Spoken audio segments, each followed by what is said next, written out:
रे पगली रे पगली रे पगली रे पगली मिलब तोह से तो बताई बरे कि कितना प्यार करीले हम। मिलब तोह से तो बताई बरे कितना प्यार करीले हम। रे पगली रे पगली रे पगली रे पगली।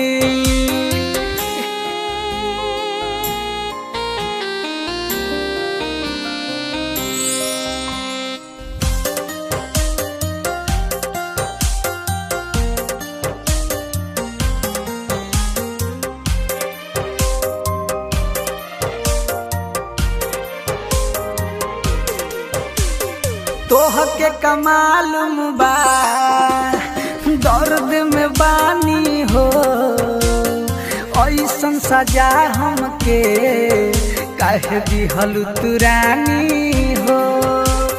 हमारा पका बीते इन तोहरा बुझाई हो, याद तोहर रानी हब मुँहले पजाई हो।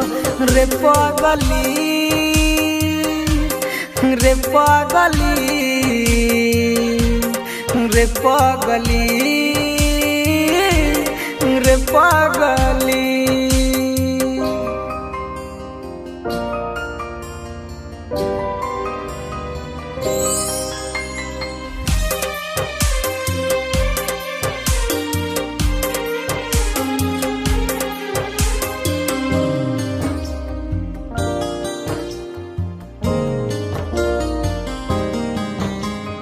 तोर पीले तोहरा बिना कुछो न भावेला, याद आवेलू एतना अखिया लोरावा बहावेला। राइटर लड्डू सुन मनवा न लागेला, चंदन के अखिया में अब नींदियो नया हवेला।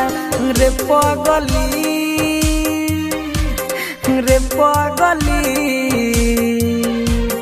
रे पगली रे पगली। मिलब तोह से तो बताई बरे कि कितना प्यार करीले हम। मिलब तोह से तो बताई बरे कि कितना प्यार करीले हम। रे पगली रे पगली रे पगली रे पगली।